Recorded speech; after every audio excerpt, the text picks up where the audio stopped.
This story happened to me on a Saturday night. It happened when I was with my girlfriend, who we'll call Lisa for the sake of the story. I was sitting on my bed watching TV while Lisa was on her laptop working on a school report for her English class. It was due the following Monday, which kept her busy on the laptop for the majority of the weekend. My parents were out of town, so we had the house to ourselves. I'd just like to point out that Lisa and I were polar opposites from each other. I say this because she was a goth who fantasized over dark and morbid kind of things. I was the complete opposite from that. However, our different personalities didn't stop us from pursuing a relationship with one another, as we'd been together for about 4 months now. I'd also like to point out that Lisa was extremely socially awkward if she was talking to anyone other than myself. There was a time where I invited her over to a family dinner with my parents. Lisa was understandably a bit shy at first, but as the night progressed, it turned out to be less awkward than I anticipated. Near the end of dinner, my dad asked Lisa, "So Lisa, if you could have anything in the world other than Jack, what would it be?" I don't know if I feel comfortable answering that. "What do you mean? What else would you want other than my son?" Harold, stop it. Sweetie, you can tell us only if you want.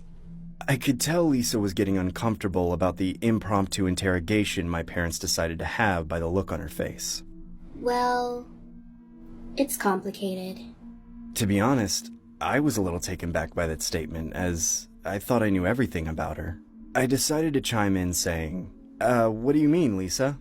Things took a total 180 when Lisa says, Don't you guys wish you could resurrect your dead loved ones? Sure, I guess I would. My family found Lisa quite bizarre since that day, but oddly enough, accepted her for who she was. Fast forward to now, and that statement that Lisa made would all make sense to me. Lisa was tired of the monotony of her report, so we decided to head to the balcony. I remember both of us being out of our minds while gazing out into the horizon. Midway through, Lisa offhandedly makes an odd remark saying, It would be pretty cool if I could see Todd again. Todd was Lisa's ex. I found this quite strange that she would say such a thing, considering the fact that we were both dating each other. I assumed she was out of her mind, but sadly that didn't stop me from giving her a piece of my mind. I agitatedly said, "Fine, go see him then. It's not like I ever liked you." Lisa then gives me a death stare like she wanted to throw me off the balcony. I stare back at her while I casually take another.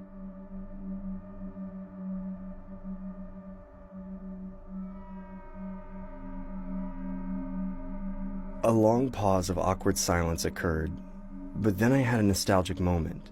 I remembered Lisa mentioning something about Todd passing away just before we dated. His cause of death was due to undisclosed reasons I won't get into.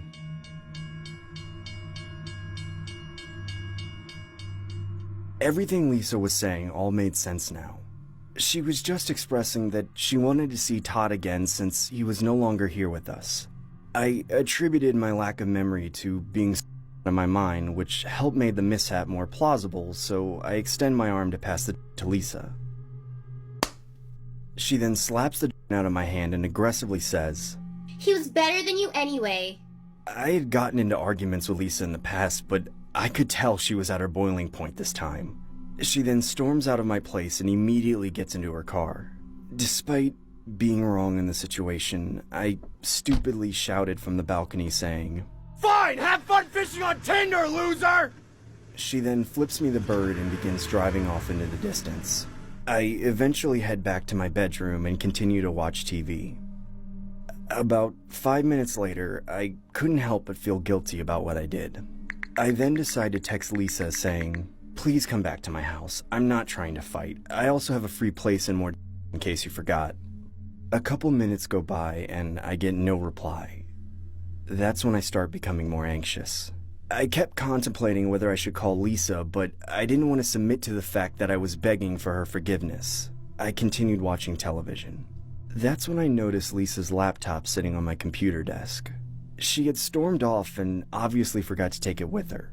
I noticed that Lisa had left her school report still open on a Word document, so I decided to proofread it, thinking it would be my silly way of apologizing to her. The report was titled, Be with your loved ones, even when they're dead. This wasn't that surprising, as I knew the kind of person Lisa was, but it was also disturbing due to the circumstances that had just occurred on the balcony.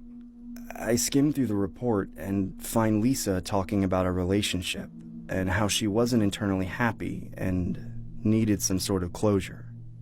I became more and more anxious the further I read into the report. She goes into detail about her past relationship with Todd and how she misses him tremendously. As I skim through more of the report, I come across a part where Lisa talks about being able to reconnect with Todd through a satanic blog she found online. To summarize what she said, it basically insinuated that you would have to go to the last spot where the person died and die the same way. That way you'll be able to reconnect with them in the afterlife. I begin panicking and call Lisa's cell phone. She then picks up the phone and says, "What do you want?" in a voice full of disdain and hatred. I try to pretend like I knew nothing about the report and say, "Please come back. I'm sorry about everything that happened. I'm sorry about what I said."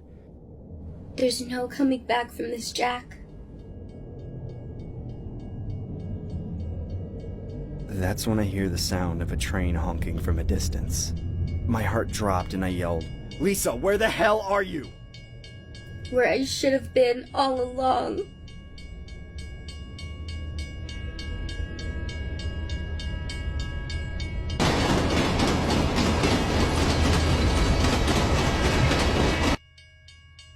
I could hear the train getting louder and louder, like it was coming with a full head of steam towards her direction.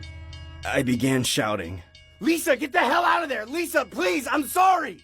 Desperately trying to stop her from what I knew she was about to do. "Lisa, I'm sorry, okay? Get the hell out of there! Please!" "Oh, Lisa, please, I'm sorry. I'm sorry. I'm sorry. Lisa, please, I'm sorry. I'm sorry. I'm sorry. Please come back. I'm sorry. I'm sorry I was such an awful boyfriend. I'm sorry, Lisa." She then said, "See you again, Todd." "No! No, Lisa! Oh, Lisa, please, I'm sorry.